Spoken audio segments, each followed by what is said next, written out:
257. Lukas, Anton dan Kong bersiap. Belasan orang itu menyerbu mereka. Ditambah kekuatan dari anak buahnya Arnold yang mereka menghadang serbuan geng motor itu. Sembari melawan mereka, Lukas berpikir, orang suruhan siapa lagi ini? Mereka bengis. Lukas yakin ini bukan teman-temannya si Mohawk. Dia sudah tidak berani mengganggu Lukas lagi. Orang-orang dari keluarga yang tidak diperkenankan mengganggu Lukas. Karena itu Arnold yang bersikap ramah tatkala bertemu Lukas. Arnold yang tidak senang dengan kerusuhan itu segera menelepon polisi, menelepon Pak Ketua Gong langsung ke nomor pribadinya. Dia laporkan situasi di depan klan baru ini. Pak Ketua Gong berjanji akan segera mengirim bala bantuan ke sana. Orang-orang di dalam, serta selebritis, mengintip dari pintu. Mereka merekam pertempuran Lukas dengan mereka semua. Tak lama kemudian terdengar dari kejauhan raungan berulang-ulang sirine mobil polisi. Mendengar itu orang-orang geng motor itu kalang kabut meninggalkan medan pertempuran. Mereka lompat naik ke motor masing-masing lalu kabur begitu saja. "Hei, jangan kabur kalian, pengecut!" seru Kong, saking kesalnya. "Kurang ajar sekali. Siapa yang menyuruh mereka ya?" Arnold yang keluar lagi. Para tamu undangan dan para selebritis keluar. Terjadi kerumunan di depan klan. Bukarina dan Dozan berusaha meminta mereka masuk lagi dengan iming-iming minuman gratis selama 1 minggu pembukaan bagi 100 orang yang mengunjungi pertama. Dan mereka pun masuk kembali. Para selebritis memutuskan untuk pulang saja karena mereka merasa tidak aman. "Sepertinya aku harus mengejar mereka," usul Anton kepada Lukas. "Kau ingin tahu siapa yang menyuruh mereka bukan?" Lukas mengangguk. Dia memberi kunci motor kepada Anton. Itu motor pinjaman dari Alice. Lukas sengaja tetap membawanya, barangkali Alice akan menghubunginya. Di situ Lukas akan mengkonfrontirnya.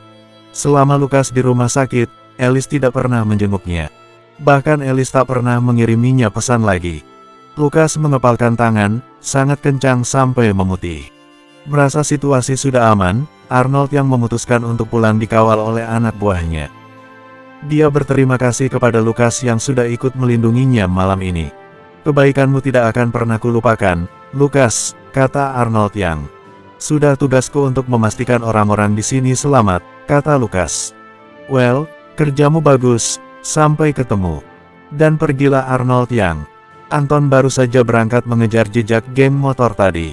"Apakah aku ikut Anton saja, bos?" tanya Kong. "Tidak, kau di sini dulu bersamaku, memantau situasi," jawab Lukas. Kong tampak senang mendengarnya. "Baik, bos," jawab Kong. Mereka masuk sebentar ke dalam klan untuk minum. "Capek juga tadi melawan geng motor tadi. Menurutmu, siapa yang mengirim mereka?" tanya Lukas kepada Kong. Kong mengerucutkan bibir sambil berpikir. "Kelompok yang sama yang mengirim orang untuk membunuhmu waktu itu. Orangnya Jack," tebak Kong. Lukas mempertimbangkan kemungkinan itu. Kalau Kong menyebut Jack, berarti ini masih ada kaitannya dengan Alice. Atau murni ada orang yang tak suka dengan pembukaan klan ini. "Murni persaingan bisnis," kata Lukas. "Persaingan kotor kalau begitu. Kalau murni persaingan bisnis, mestinya mereka menggunakan cara halal," komentar Kong. Lukas mengangguk-angguk setuju. Bukarina dan Dozan mendekati Lukas dan bertanya tentang keributan di luar tadi. Lukas bilang mereka sudah kabur ketika polisi datang. Sekarang polisi, minus Pak Ketua Gong, masih mengambil keterangan kepada para pengunjung. Lukas lebih memilih untuk menghindari mereka dengan pergi ke ruangannya Dozan. Di situ dia melanjutkan minum bir bersama Kong. Lukas mendapatkan telepon dari Anton, katanya dia sudah menemukan lokasi tempat geng motor tadi bermarkas. Anton mengikuti mereka diam-diam dan mengawasi mereka dari kejauhan menggunakan binokular. Lokasinya di sebuah bangunan terbengkalai pinggiran Surabaya. "Oke, kau awasi mereka terus," perintah Lukas kepada Anton. Pesta berangsur-angsur mendekati jam usainya. Para undangan sudah mulai pulang satu persatu. Dan para petugas beres-beres sudah mulai mengerjakan tugasnya. Lukas memutuskan untuk pulang berjalan kaki.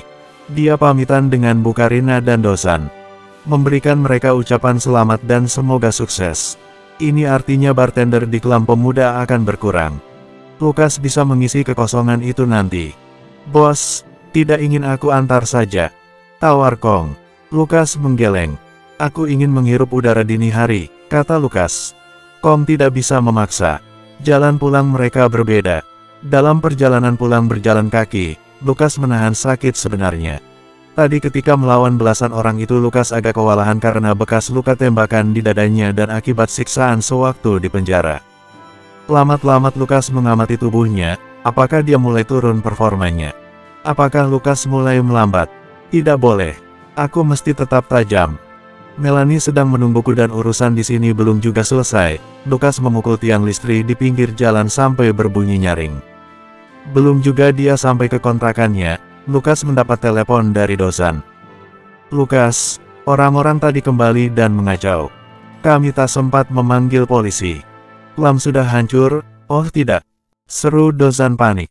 Sialan, oke, aku ke sana segera. Lukas segera berlari kembali ke arah Klam. Sambil berlari dia menelepon Kong untuk ke sana juga. Setelah itu dia menelepon Anton. Anton, apakah mereka bergerak? Tidak, mereka masih di markas. Ada apa memangnya? Klam diserang lagi. Sekarang benar-benar hancur, seru Lukas, berpacu dengan langkah seribunya. Lukas datang lebih dulu daripada Kong. Suasana Klam sangat kacau. Meja-meja terbalik, botol dan gelas pecah berserakan, panggung roboh, lantai diretakan. Lukas mengamati kerusakan yang terjadi dan geleng-geleng kepala. Dozan tampak panik. Dia baru saja menelpon lagi polisi tapi mereka baru akan datang nanti agak terang sedikit. Kong datang dan mengumpat mengutuk para perusuh. Mereka yang tadi bukan? Tanyanya. Bukan, ini kelompok lain. Entah apakah berhubungan, Lukas meragu. Bagaimana ciri-ciri mereka? Tanya Lukas. Mereka seperti kelompok yang kalian lawan tadi, jawab Dozan. Lukas terkesiap. Itu berarti mereka tidak seluruhnya yang sedang berada.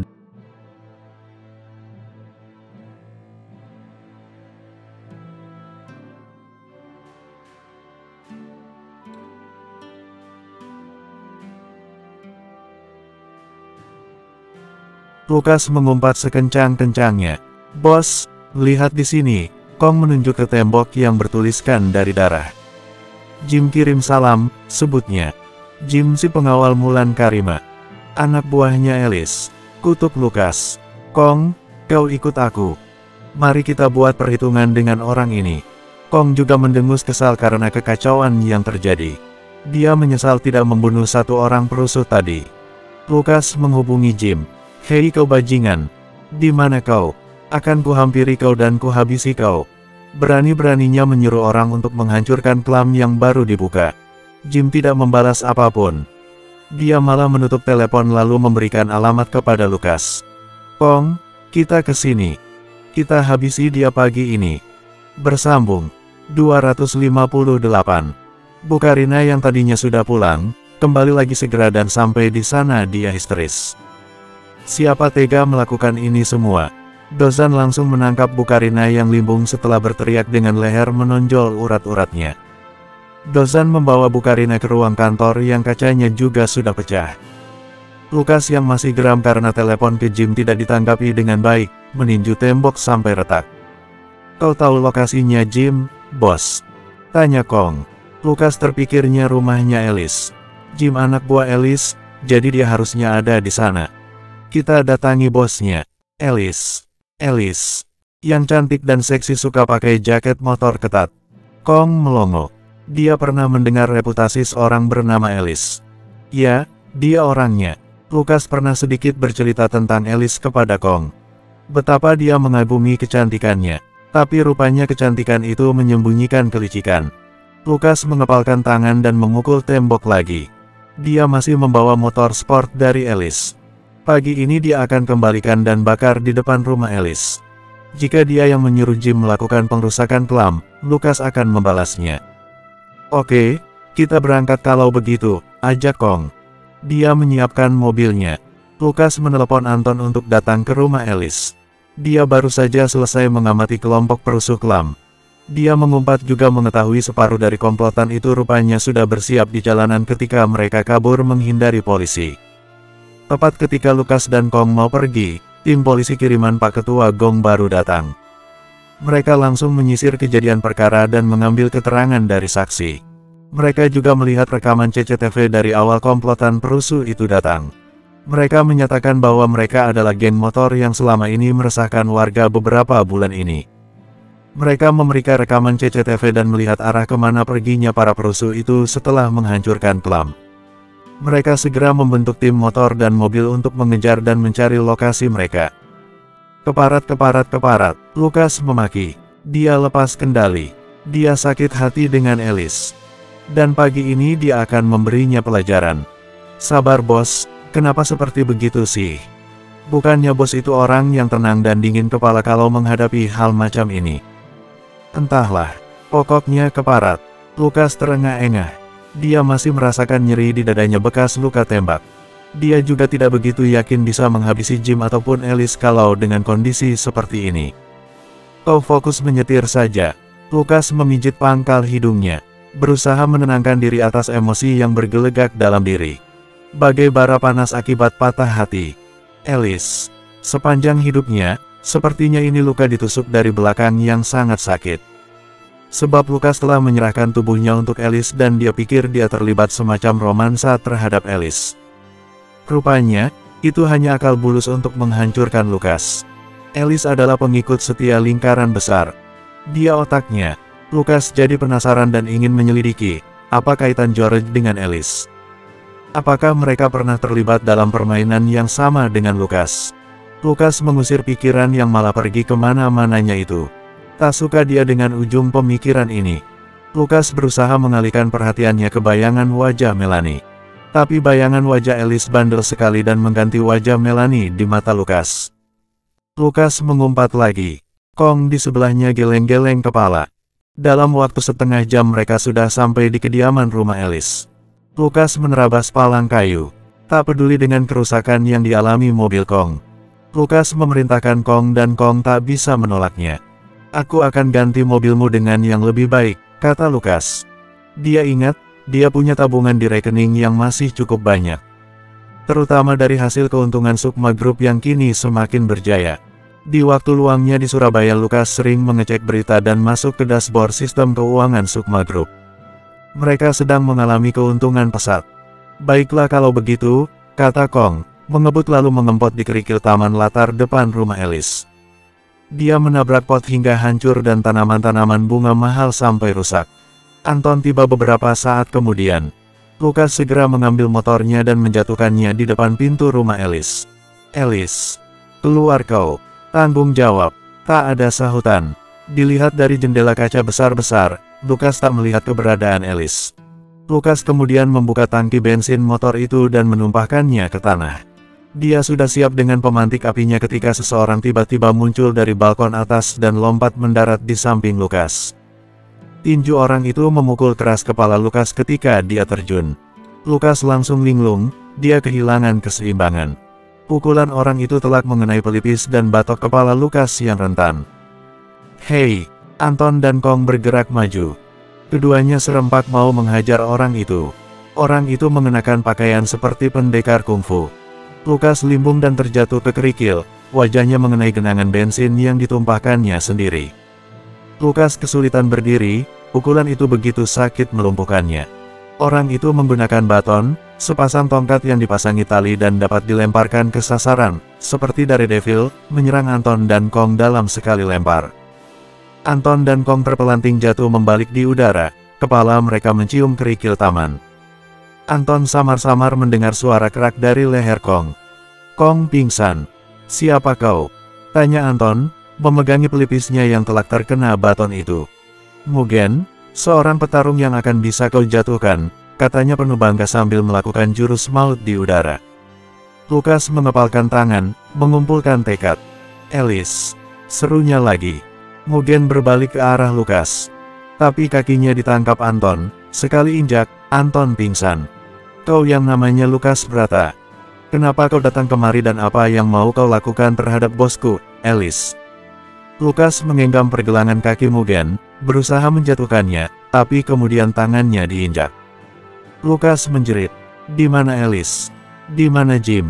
Aku ingin melakukan perhitungan dengan mereka. Seru Lukas. Mugen tertawa.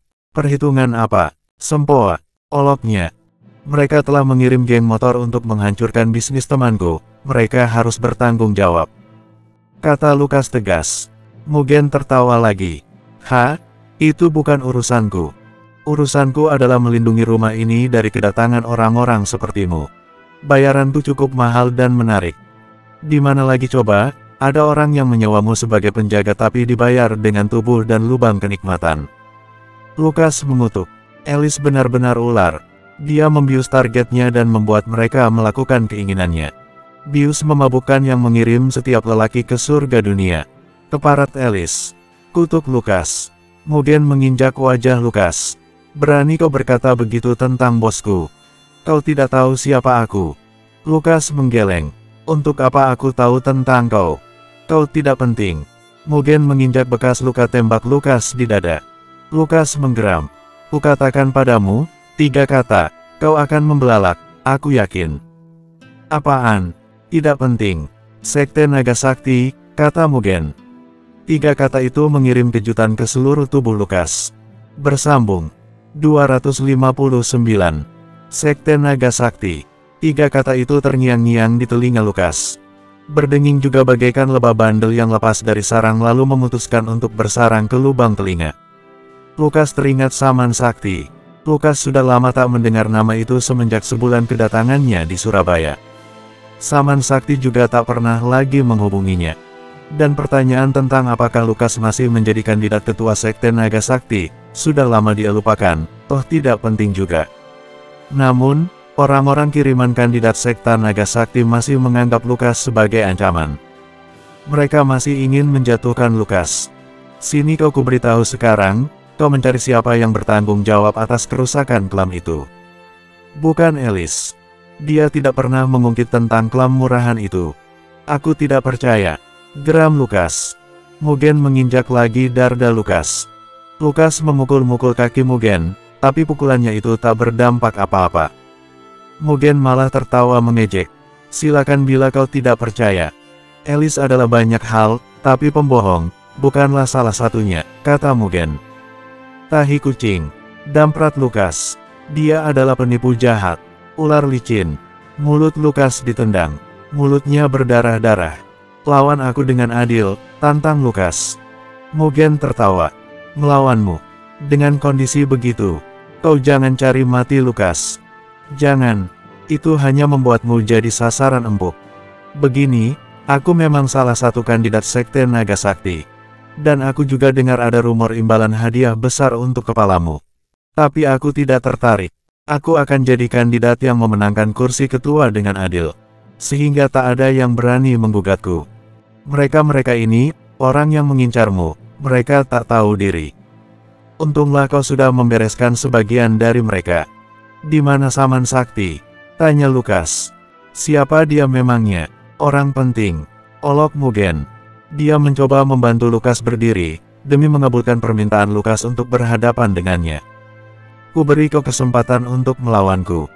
Kalau kau berhasil mendaratkan satu pukulan yang bisa membuatku mengadu, aku akan beritahu kau siapa lagi kandidat yang benar-benar menginginkan kematianmu, serta yang menjadi dalang atas kerusuhan di klam itu." Lukas berdiri dengan terhuyung. "Saman Sakti, salah satu ketua Sekte Naga Sakti," kata Lukas. Mugen tertawa. "Hei Bung, jika ada orang yang mengaku ketua sekte, jangan langsung percaya. Sekte Naga Sakti tidak pernah mengumbar identitasnya sebagai ketua. Mereka bahkan tak bernama. Bawahan mereka bahkan tidak tahu wajah mereka seperti apa. Seperti naga Kalia. Kalau begitu, mereka adalah sekumpulan pengecut yang bersembunyi di balik topeng." Olok Lukas. Lukas mengirimkan satu pukulannya tapi dapat dihindari dengan mudah oleh Mugen. Lukas yang malah terhuyung dan hampir terjatuh lagi. "Jangan berkata sembarangan Bung, kau tidak tahu, Sekte Naga Sakti punya telinga di mana-mana. Jangan sembarangan berucap, atau nyawamu akan terancam. Dari dulu pun, tak pernah sehari pun, hidupku tidak terancam." Lukas melemparkan tendangan, tapi dapat ditangkis dan dibalikkan lagi oleh Mugen. Lukas yang malah terpelanting dan membuat kakinya terkilir. Dia mengutuk sekeras mungkin. Tapi kutukannya itu tidak membuat Anton dan Kong yang pingsan tersadar. Mugen menjambak rambut Lukas dan memaksanya berdiri lagi. Lukas terlatih, pergelangan kakinya sakit berdenyut-denyut. Bahkan dia tak lagi merasakan sakit di dadanya, semua tertuju pada sakit terkilir. Pada masa lalu, Lukas bisa dengan mudah membalikkan kakinya yang terkilir. Tapi sekarang, seolah ilmu itu sirna begitu saja. Lukas melolong kesakitan, Mugen dengan teganya menginjak kaki Lukas yang terkilir. Didorong oleh kegeraman luar biasa, kaki Lukas yang sehat menendang Mugen mengenai pinggangnya. Mugen terhuyung sedikit. Lukas yang digerakkan oleh nafsu membalas dendam dan adrenalin, berdiri dengan satu kaki, lalu dia melompat-lompat menyerang Mugen dengan tinju dan gerakan capura menggunakan kakinya yang sehat. Dia menghindari kakinya yang terkilir terkena hantaman. Mugen mampu menangkis serangan Lukas, lalu menjatuhkannya seperti atlet gulat. Ada tulang Lukas yang berbunyi krak. Lukas tiba-tiba terdiam di tanah. Seluruh tubuhnya menjalar sakit luar biasa. Kau jangan berkata yang tidak-tidak tentang bosku. Dia wanita luar biasa, kata Mugen. Dia berdebah. Lalu semuanya gelap. Mugen mengirimkan serangan bertubi-tubi kepada Lukas sampai Lukas kehilangan kesadaran. Mugen kemudian menyeret tubuh Lukas dan dimasukkan ke bagasi mobil. Mugen menuju tempat terpencil dan mencari bukit curam. Mugen mengeluarkan Lukas dan membuangnya ke sana. Lukas berguling-guling terantuk batu dan ranting pohon. Kong dan Anton pun tiba-tiba bangun dan mendapati diri mereka sudah berada di kelam yang rusak itu. "Di mana Lukas?" tanya Kong. Anton menggeleng. "Entah, bagaimana kita bisa di sini?" Kong mengumpat, "Sial, pendekar kungfu itu pasti pelakunya. Kita samperin dia lagi untuk mencari tahu di mana Lukas," usul Kong. Anton mengangguk. Mereka pun kembali ke sana, seolah tidak kapok berhadapan dengan Mugen. Lukas tenggelam pada mimpi berkepanjangan yang semuanya serba hitam dan begitu menyedihkan. Segala pilu di dunia ditimpakan padanya. Segala sembilu yang mengarah ke pengkhianatan, mengiris-iris nadi dan jiwanya. Mimpi buruk ini tiada henti. Datang dalam banyak bentuk. Yang paling menyakitkan adalah mimpi mengerikan di mana Melanie, pada hari pernikahan mereka, mengeluarkan pisau dari balik gaunnya lalu menusuk Lukas, dari rahang menuju batok kepala. Mimpi terakhir itu yang mengirimkannya ke keterjagaan. Seseorang sudah berada di sisinya. Duduk dan mengamatinya dengan tersenyum. Lukas perlahan membuka mata. Cahaya silau matahari dari jendela membuat matanya sedikit buta cahaya. Seseorang itu bangun dan menutup kembali gorden. "Maaf, silau sekali ya." Suara itu familiar di telinga Lukas. Dia berusaha mengingat tapi kepalanya langsung berdenyut nyeri. Lukas mengaduh. "Sebaiknya kamu jangan berpikir berat dulu, Lukas." "Kamu? Siapa? Tahu namaku?" kata Lukas, agak terbata. Dia merasakan kepalanya dipasangi perban. Dia mendapati dirinya berbaring di sebuah kasur lesehan. "Kamu tidak ingat?" tanya perempuan itu. Lukas benar masih sangat samar pandangannya. Dia belum bisa dengan jelas melihat wajah perempuan ini. "Suaramu familiar di telingaku. Aku mau mengingat, tapi kepalaku sakit." Lukas mencengkeram kepalanya. Serasa otaknya sedang diperas oleh mesin pemampat besi. "Oh, maaf. Harusnya aku tahu tentang itu. Kamu jangan berusaha keras mengingat apapun. Kamu mengalami gegar ringan. Aku menemukanmu di pinggir hutan. Kebetulan aku sedang melintas, pulang dari rumah sakit melalui jalan pintas. Aku tidak tahu apa yang akan terjadi padamu kalau aku tidak menemukanmu lebih dulu." Lalu, "Maaf." Bajunya baju perempuan. Perempuan itu meringis, menunjuk baju yang dikenakan Lukas. Lukas mengucek mata dan memeriksa apa yang sedang dikenakannya. Dia tengah mengenakan daster.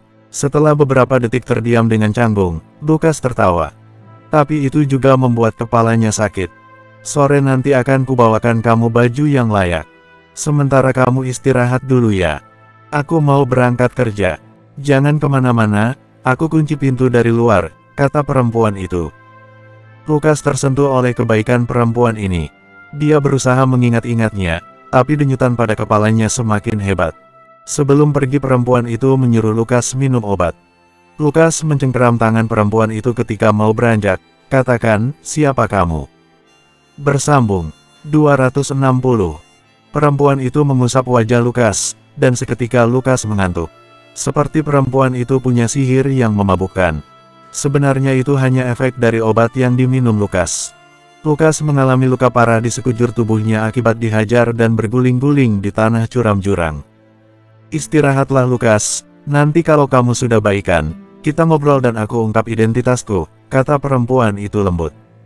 Dia menyampirkan tasnya dan keluar kamar. Lukas berbaring kembali sambil tersenyum wajahnya. Senyum konyol yang lama tak muncul di wajah. Dia mengigau menyebut nama Melanie berkali-kali. Tidurnya kali ini bermimpi lebih baik. Melanie datang bak malaikat jelita. Dia turun dan menyentuh kening Lukas. Di mimpi itu Lukas sedang terbaring tak berdaya, terluka seperti saat ini. Sentuhan Melanie menyembuhkannya seketika. Lukas berdiri dan ingin memeluk Melanie, namun Melanie dalam wujud malaikat bersayap itu keburu terbang lagi ke langit. Kamu adalah tujuanku, seru Lukas. Dalam mimpi absurd ini hati dan batin Lukas meyakinkan itu. Dia ingin kembali pada tujuannya semula. Tidak terdistraksi lagi oleh godaan-godaan semu seperti Alice. Yang di awalnya Lukas hanya membiarkan Alice melampiaskan kebutuhan biologisnya, tetapi ternyata jeratannya melebihi itu. Hati Lukas telah diambilnya juga. Membuat Lukas hampir melupakan Melanie. Dalam keterpurukannya, Lukas bangkit dibantu oleh bidadari yang baru. Yang datang setelah Melanie dalam malaikat bersayap pergi lagi ke langit. Bidadari itu berkata, sembuhlah dahulu. Pulihkan dirimu. Jangan penuh hatimu dengan angkara. Itu hanya merusak esensi dalam dirimu. Jika kamu ingin mengalahkan mereka semua, kalahkan dulu dirimu. Menanglah dengan sempurna. Menang ketika dirimu benar-benar utuh.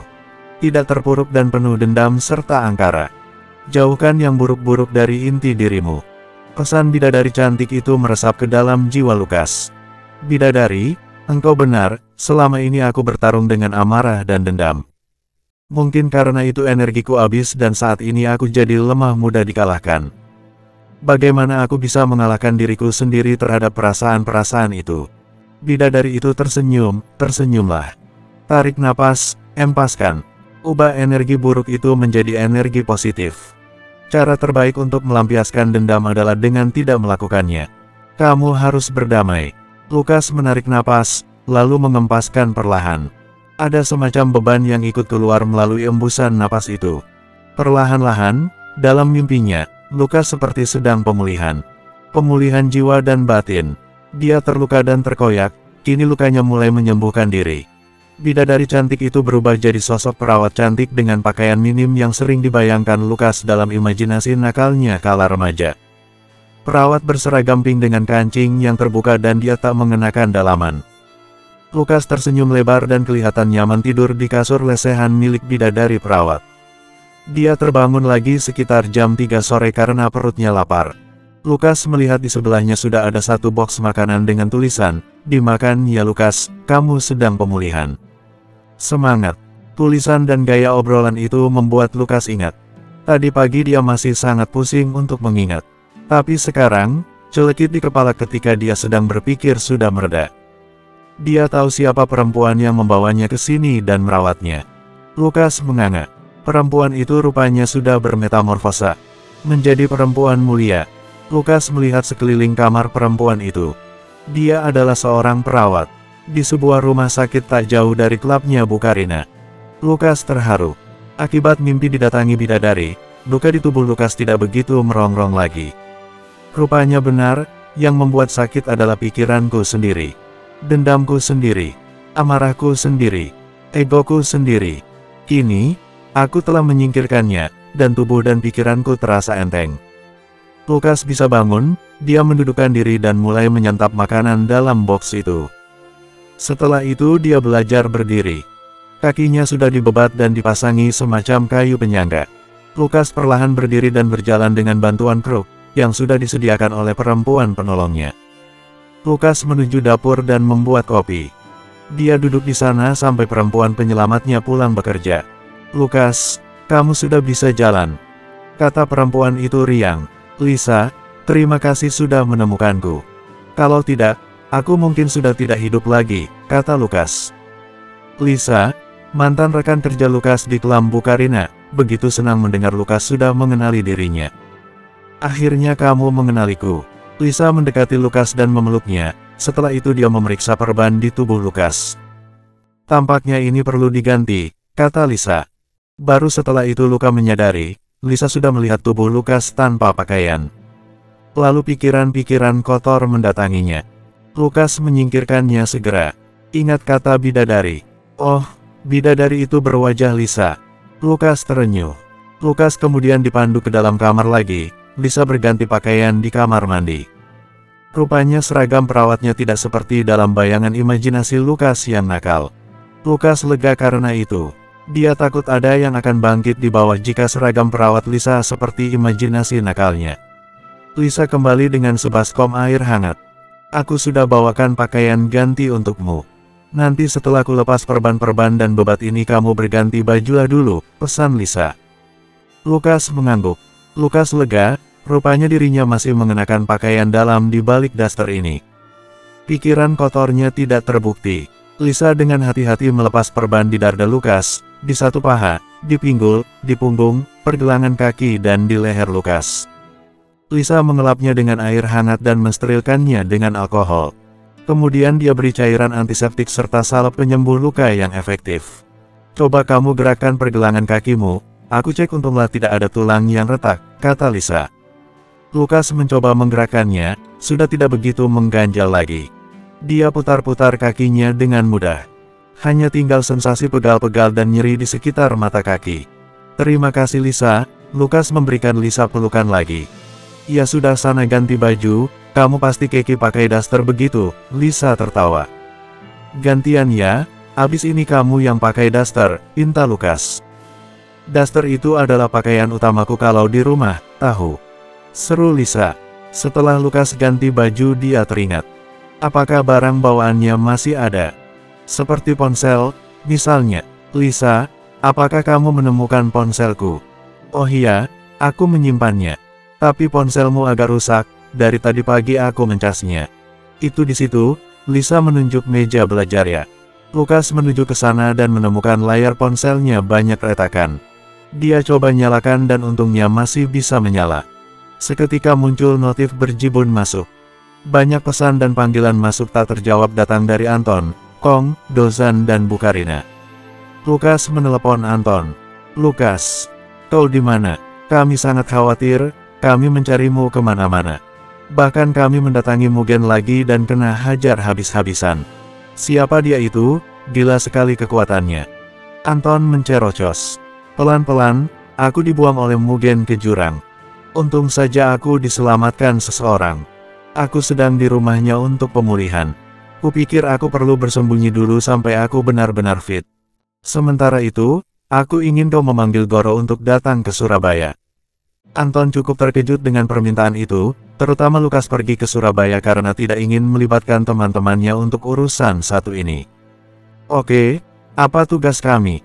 Aku sadar aku tidak bisa melakukan ini sendirian. Aku butuh bantuan kalian. Kalian orang yang kupercaya. Aku ingin kalian mencari tahu siapa bos sebenarnya Mugen. Aku yakin itu bukan Elis. Bersambung.